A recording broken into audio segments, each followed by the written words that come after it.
Welcome to Business Coaching Secrets with Karl Bryan. If you want to attract new high-end coaching clients, fill live events, and build a wildly profitable coaching practice where business owners pay, stay, and refer, you've come to the right place. In this podcast, Karl provides his keys to the kingdom for finding and signing high-paying clients and building the coaching business of your dreams. Here we go. Hey. Hope you're doing good. Karl Bryan coming at you. Actually told the road dog I wanted to do this week on my own. I'll tell you why. So I'm going to get straight into it, and I'm going to start with my Zen thought. So I got a message from a very good friend of mine from my high school and college days. Actually lived with him in college. And he was diagnosed with cancer. Also had his wife leave him for a co-worker. And just a brutal situation. And my heavens, I feel for the guy, right? We had a long chat. We hadn't spoken in years, right? So we exchanged some pretty crazy stories because we had some pretty crazy times. But I want to share this, and this is part of what we talked about. Again, in context, right? Not word for, not exactly, but these are some of the things that I was thinking about afterwards, right? Like, what would make sense that if you got diagnosed with something you didn't want to get diagnosed with, and let's just say a little more traumatic than my friend, but like you were going to die in only 3 months, right? What would you do? Would you spend all of your time with your loved ones, calling your loved ones, messaging them every day, spend every waking moment with them, and do all the, and then go do all the things that you had on your bucket list? Let's call that skydiving. I've done that, by the way, totally crazy. I love the sense of falling, like bungee jumping. I did that in about, I couldn't wait to jump. I jumped off many a cliff. So I love that feeling, but I'll tell you, skydiving was next level. I was pooping my pants. But anyway, so that was pretty cool. But those aren't the things. Like, what would you do if you only had 3 months to live? And it would likely be different than spending all of your time with your loved ones, texting them, speaking to them, watching your favorite sports team, watching your favorite movie, etc. What is far more likely to happen, I would dare say, and no doubt every situation is going to be somewhat unique, but I would dare say that this would be the average. You'd spend more and more time in silence, enjoying your own company and just listening, right? And by the way, how do I know this? My dear mama, so I've had the same best friend since I was 8 years old. We're like brothers. His mom was like my mom. She took me in big time. My big brother committed suicide when I was 16 years old, and things went a little sideways for me. She was there well and truly. Again, I call her mama. And in fact, she passed away, and I was in the will. And I was in the will as like an equal child, which was a little hilarious, but not hilarious, absolutely amazing, by the way. But that's kind of the level we were at. Well, when she was, when I spent time with her towards the end, this is what she was doing, right? And by the way, in that silence and in that just listening, quote unquote, this is where the magical recoveries also happen, right? But it's also where you slow down, right? The calm of letting go of your body happens. So rather than the next call, the next text, the next Facebook scroll and private message, and certainly checking your to-do list and what you got to get done, you sit and watch the flowers, you stare at the water, enjoy the water, look at the sky, really look at the sky and recognize its true beauty of the clouds, of the gorgeous blue, smell the flowers and look at them, like from a sense of gratitude.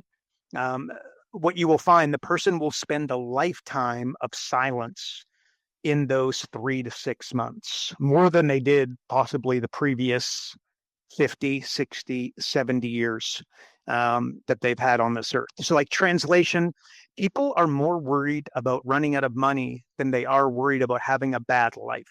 Okay, that is you, that is me, and that is your clients for sure. I think that there's a lesson when you speak to somebody in a situation like that for all of us, where we're often just missing the magic that is all around us, missing out on our life by running from to-do list to to-do list, from task to task, from appointment to appointment, from to-do to do. And by the way, I'm speaking as much to myself as I am to you right now, just so you know. But I think people who tend to live for a very, very long time, this is what the science says, and tend to live what we'll define as like a very happy life. Like my grandma lived to 102. Um, they tend to have a legitimate gratefulness for the simple things in life, like the air that we breathe, the water in our oceans, the smell of the flowers, the look of the flowers, the look of the sky. Really importantly, the calm between their two ears. I dare say, and I've written this in my email at different times and got a lot of positive feedback. Um, what they tend to do is they tend to maintain that childlike wonder we all lose from the day-to-day grind as adulthood takes over. I've said, like, I listen to a solid 5 to 30 minutes of stand-up comedy every day. I like to, why? Because I like to laugh, and it makes me laugh, and maybe makes me laugh more than others because I really enjoy it.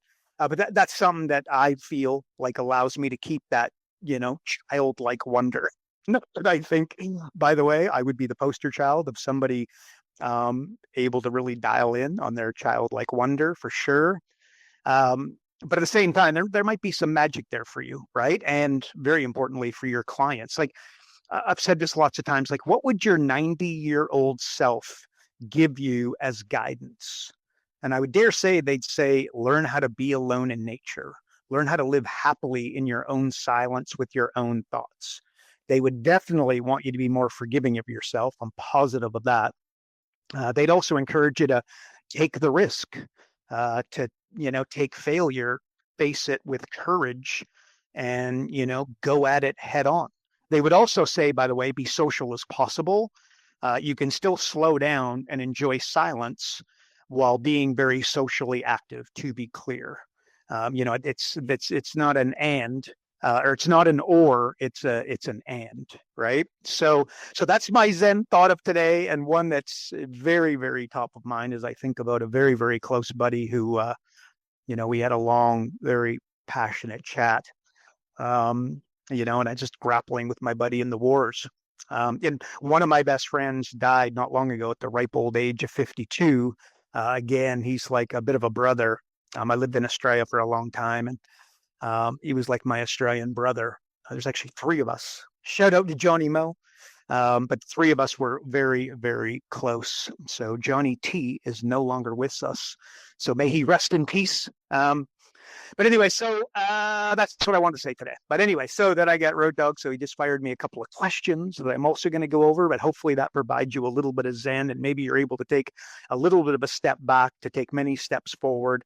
And what does that step back look like in this instance, in this example, in the context of what I just said? Maybe it's time to put the phone down, put the to-do list down, certainly shut Facebook down, shut Instagram down, definitely shut down TikTok, and just spend a little bit of time in between your own ears, enjoying the silence, enjoying the clouds, the flowers, etc. Apologies if I'm getting a little too mushy, but there you go. There you go. But okay, so Road Dog, what is the biggest issue?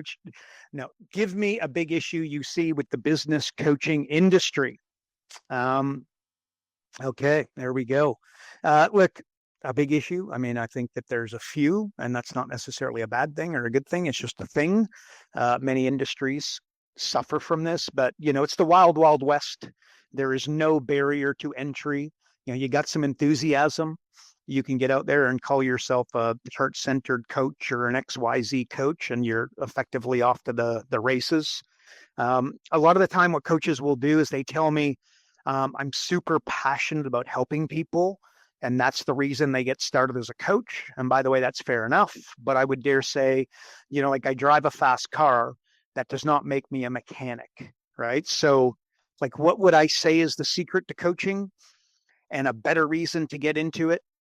It's you've got the ability you've got the ability to identify a problem and then solve them through what I would refer to as reverse engineering, right? Like you've really got to get to when you ask somebody their problem, the problem that they give you, 9.5 times out of 10 is not the real problem. You've got to go multiple layers, not just one, but often multiple layers down to get to the real root of the problem, which is often in between their ears, by the way, and some limiting beliefs and a bit of a conversation they continue to have with themselves. What you say to yourself about yourself when you're by yourself matters, right? So they need to control that, because I could give you the best marketing plan in the world, the best business plan in the world, the best product in the world, the best game plan in the world. If you've got too much head trash, you're going to make a mess of it, or you're going to accomplish it and then self-destruct, right? Sabotage it. But at the end of the day, you've got to be able to diagnose problems and then legitimately solve them. It's not about being passionate about helping people. It's whether or not you are good at helping people, right? So again, you don't want to do rather than go to what you're passionate about, go to what you're good at would be the higher level frame. So again, identify problems and then solve them.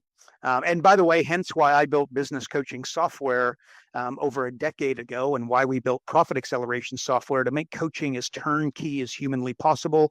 Because again, profit is the domino that knocks over all the other dominoes. I didn't build revenue acceleration software. I built profit acceleration software because you got to dial in on profit. So as a framework,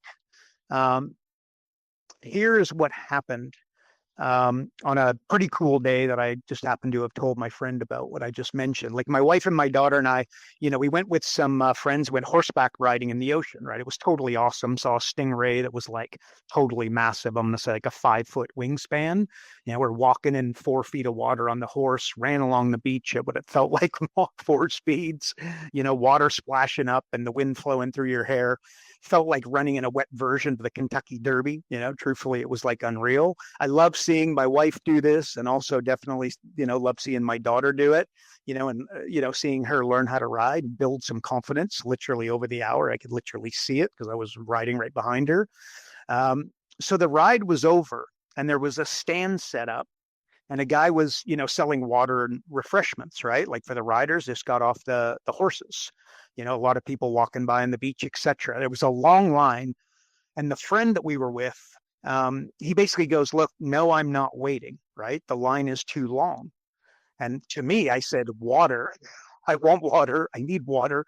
My wife wants water. My daughter wants water, and I'm going to damn well get it," right? So the guy that we were with was like, "Nah, I'll wait until we get back to the hotel." And the moral of the story, and what I'm trying to say, is that some people see the water and then some people see the line, right? Some people see what they want and will commit to it. And then some people see what is in the way, and then they use this as an excuse to either get up or not effectively accomplish what they want to accomplish, not get what it is that they want to get.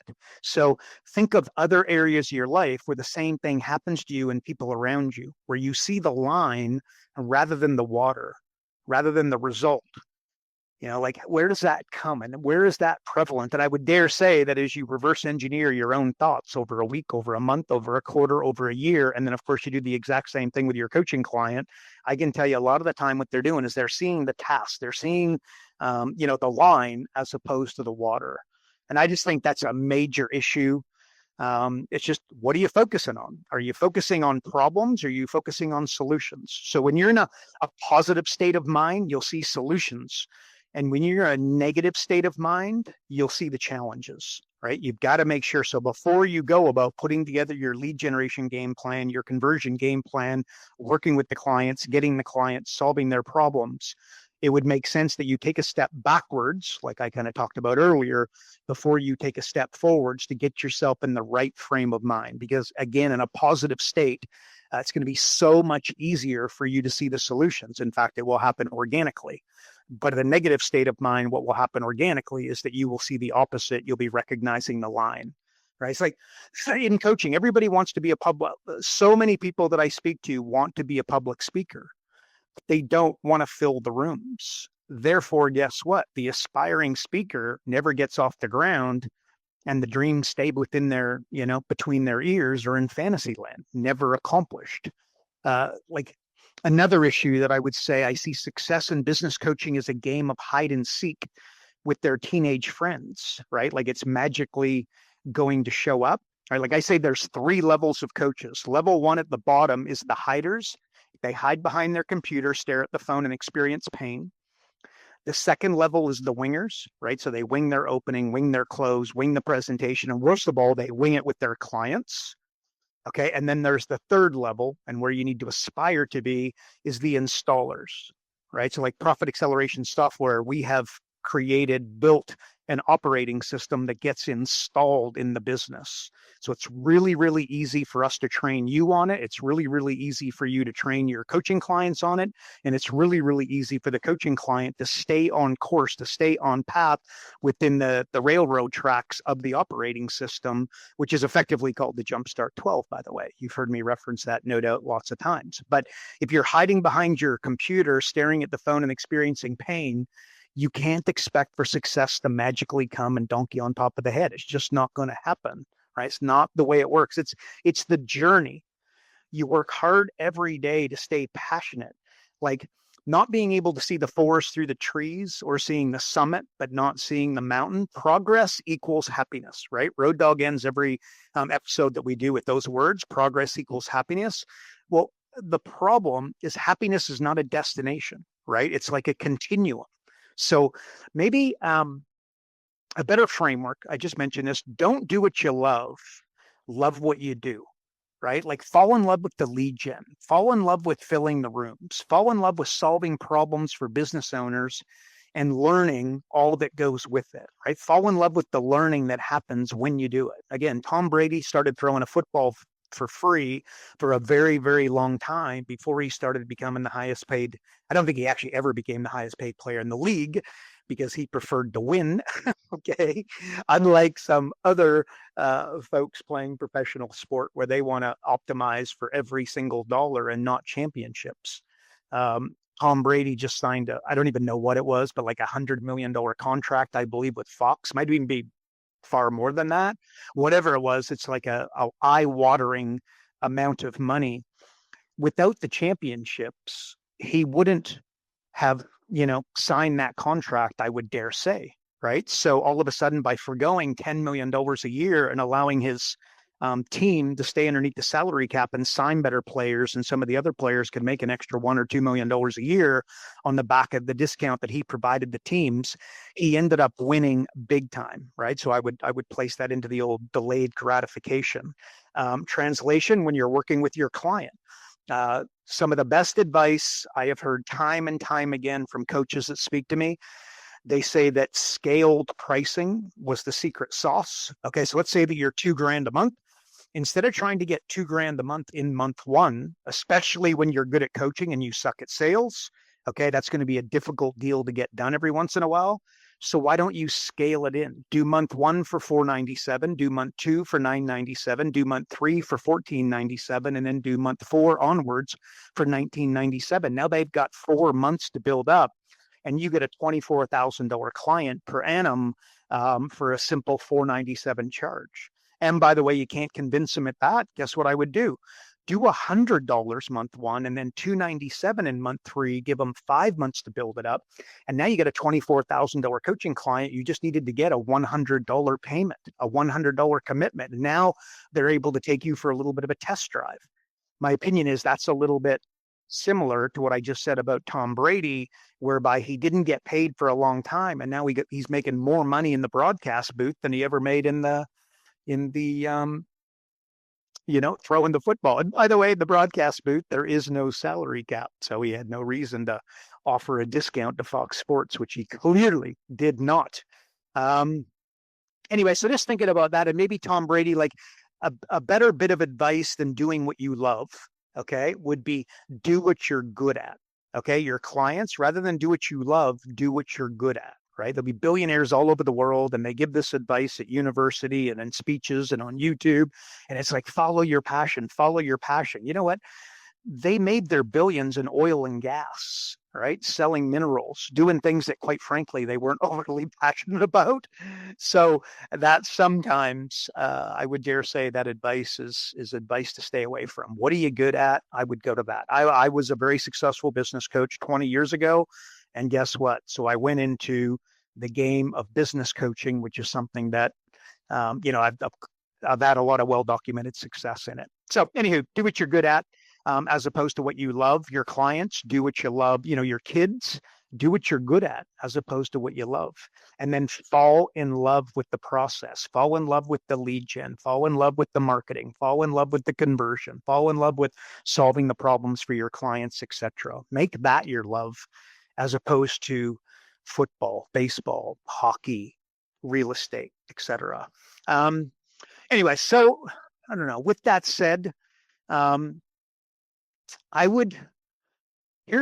me just say, so here's what I explained to a group of our folks about profit acceleration, right? Mistake business owners make is they're trying to get to $1 million. Okay. What they're talking about is $1 million of gross revenues. They hit $500,000 and then hit their goal of $1 million, right? So they're at 500 grand. The goal is to get to $1 million. They accomplish the goal, but then they're confused when they realize that they're making less profit or a negligible amount of more profit at $1 million than they were at 500 grand, right? And that is, you could only imagine, very frustrating. And I would imagine either you've heard me talk about it or you've experienced this with a client.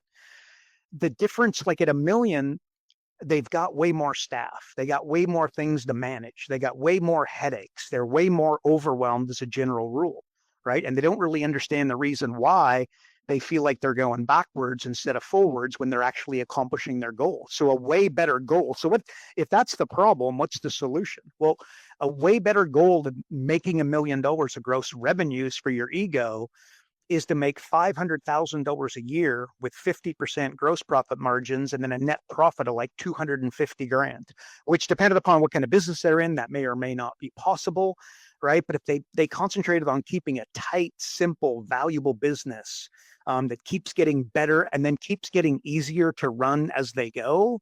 Think about, again, doing what you're good at as opposed to what you love. They love the idea of building a big business, but they don't love the idea of optimizing what they currently have. It's not nearly as sexy, right? And by the way, that is why we built my profit acceleration simulator. I built profit acceleration software. I built digital acceleration software. I built our group coaching software. And I've also built, or what we also have is done for you group coaching software, where basically our clients plug in their clients, the small business owners, into our group coaching session. We do all of the work. We answer all of the questions. We have the dynamic of the room under control, and then they get to keep all of the money. No doubt you can see how that's a very valuable asset, right? But again, didn't fall off a log. It was something that, we had to go into the trenches, do an insane amount of work in order to get it up and get it rocking and make it totally consistent with the operating system of the Jumpstart 12. Bingo, bango, bongo. Now it's out in the real world. But again, it was a lot of hard work, and it came from problem solving and reverse engineering challenges. So that's what we built, and that's why we built it. I would also say that the secret, like compounding, right? Obviously a superpower. Small incremental improvements in multiple areas of your business simultaneously, rather than trying to hit a home run, right? Again, baseball singles build championship baseball teams far more than the home runs, right? You need both, ideally, to be fair, but the singles and good base running is the key to winning championships. And if you ever seen the movie Moneyball, and I've talked about this at different times, like that's the key. And if you haven't seen the movie Moneyball and you are a business coach, I'm going to highly, highly recommend it. Unbelievable indirect business lessons in there on steroids. But the big one, the big takeaway, I just gave it to you. Baseball is about singles and getting on base and base running far more than it is about the big home runs. But if you look at the league and you look at who makes, 20, 30, 40, $50 million a year, you're going to see the guys that tend to hit the home runs. The statistics and the science behind baseball clearly says that base running and the singles are far more important. Plus defense, right? By the way, the boring stuff. Which I want you to think this would be like defense would be like the equivalent of accounting in business. Not sexy, but I got to tell you, it wins championships. It creates for championship style businesses.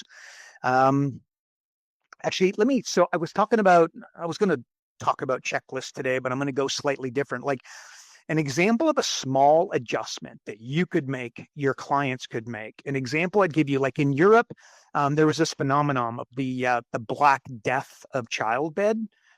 Moms were dying within 72 hours of delivering their baby, right? No one knew what it was, and it was getting worse and worse. It got to the point where like above 50% of the mothers that gave birth died as a result, right? So imagine how scary that is going into childbirth. So the story goes that the doctors were studying every one of the corpses, for trends, irregularities, and anything that they could find that was going wrong.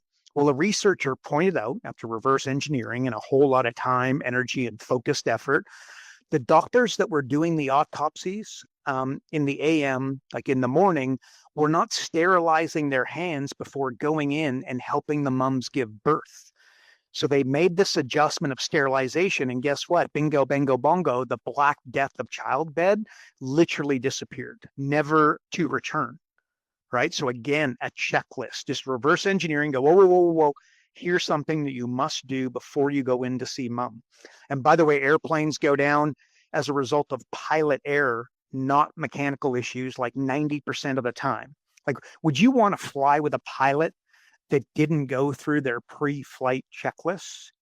Right? I would dare say not. And like the 2008 financial collapse was wholly avoidable, right? Was 100% pilot error, as was the fall of the Lehman Brothers, right? So the moral of the story here, um, you, bad news, okay? You are likely the problem. Your client is likely the problem. It's not the economy. It's not the president. It's not the war. It's not the market. It's pilot error. So the solution is you need to dissect where the real issue lies. Like, here's an example for business owners. They're trying to get big so that they can get rich. That's not the way the story tends to end. How does the story end? They get big and then fall over. They're optimizing for more revenue, more staff, more products, more cities, more states, more countries, more distribution, right? Why? Because it sounds really sexy. What should they be optimizing for? What should they be dialed in on? The domino that knocks over all the other dominoes. What is it? Profit. You want good staff? Profit. You want to keep good staff? Profit. You want a 3-week vacation instead of a 3-day vacation? Profit. You want to move the needle in your industry? Profit. You want to do more R&D? Profit. You want to build a killer product or a killer service that's going to move the needle for your entire industry? Where's it going to come from? Going to come from profit, right? But again, getting big sounds significantly significantly better. It's significantly more attractive to them, right? But remember, the domino is the domino that knocks over all the other dominoes. Okay, so if you have a problem and you have the money to solve it, guess what? You no longer have the problem. If your client has a problem and they have the money to solve it, they no longer have the problem, right? So what mistakes like that are local business owners making? How could you reverse engineer it and go to the crux of the real problem? Think accounts receivable issues. If you have got a client and they have accounts receivable problem, guess what you should do? Stop everything, okay, and get an itemized list of everybody who owes them money. Okay, then again, further break it down to, 30 days over, 60 days over, 90 days over, 120 days over, and beyond. Okay, and what should the owner? I wouldn't delegate this if it's a problem. Get the owner on the phone, and his job, her job, wholly and solely for the next 2 weeks is to do what? And that's to get their accounts receivable under control. And by the way, once they realize that somebody's got out of business or somebody just, wholly and solely is not going to be able to pay them, you got to, write it off. Because otherwise, by the way, and if you understand accounting, okay, they'll be paying tax on that money. Okay, won't go into that. But the bottom line is accounts receivable is a really, really big problem that should be solved. And if you find a business owner, you've got a client, and this is one of their areas of concern, one of the challenges, running Facebook ads and getting clients is like having a hole in the boat and then going further and further out into the lake to solve it. Would not be a good idea.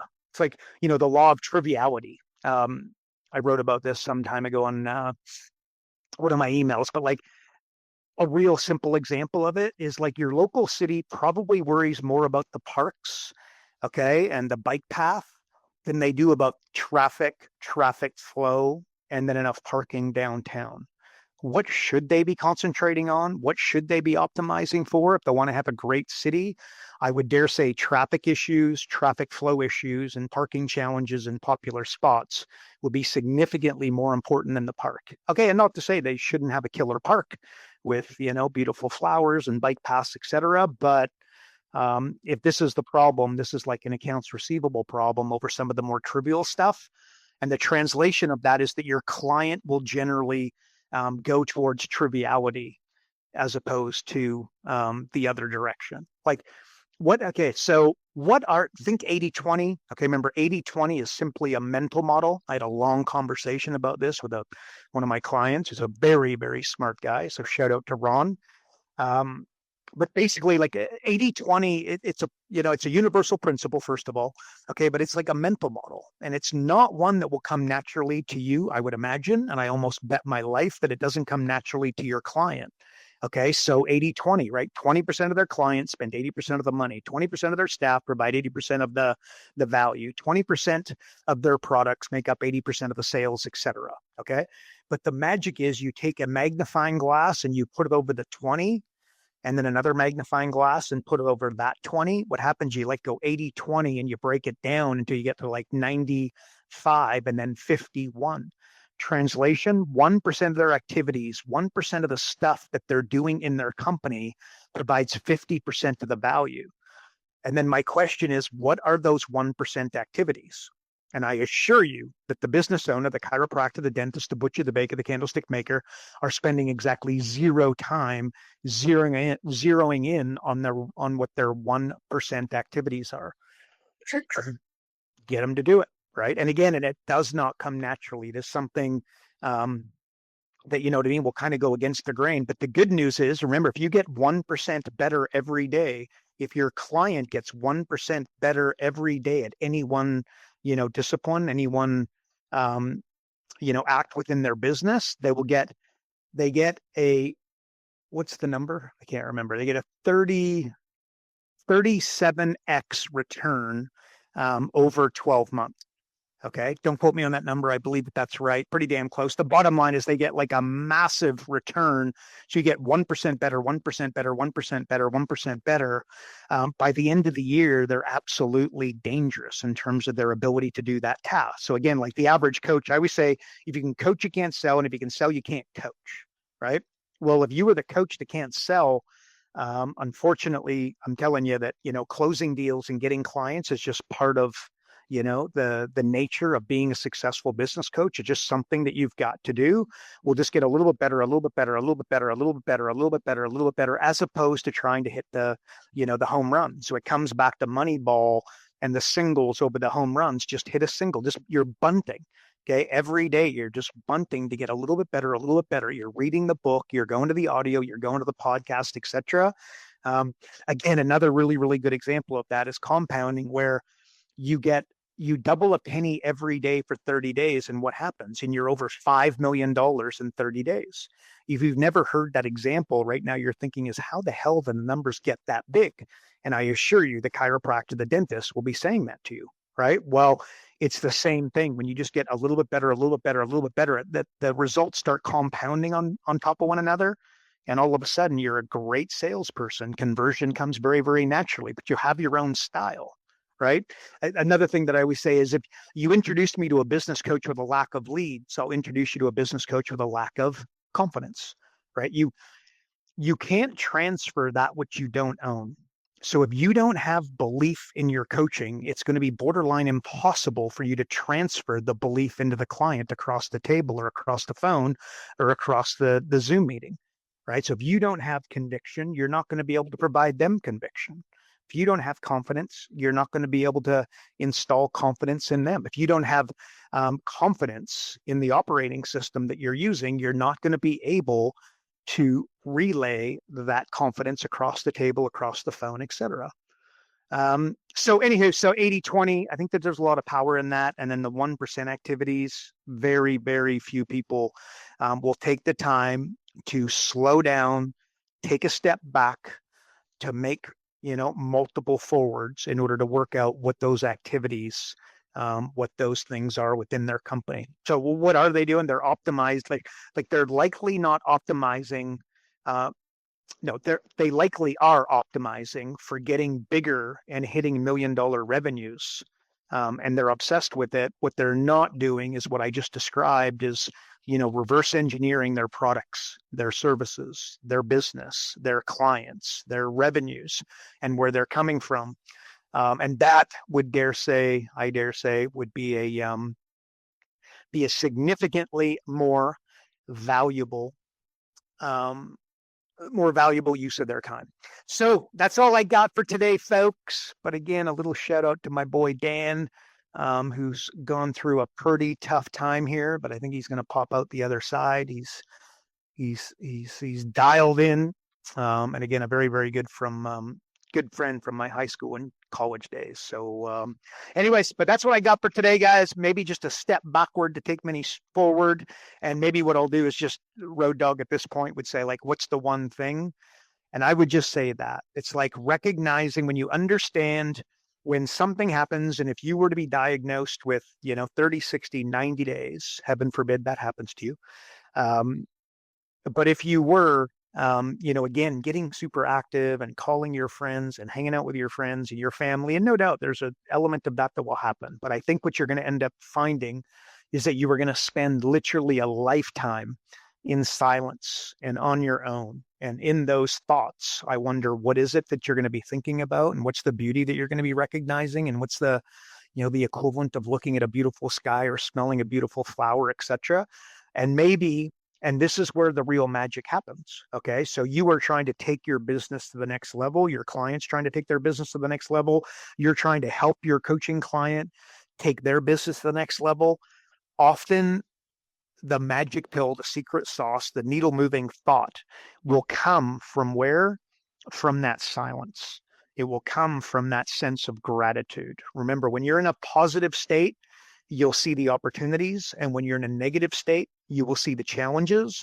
You've got to get yourself into a strong, I'm going to say strong, think positive versus negative. If you're in a positive frame of mind, you're going to see nothing but what you're going to have courage. And if you're in a negative state of mind, you're going to have the opposite of courage. You're going to be weak. And remember, you never make a big decision from a weak place, or it's automatically the wrong decision.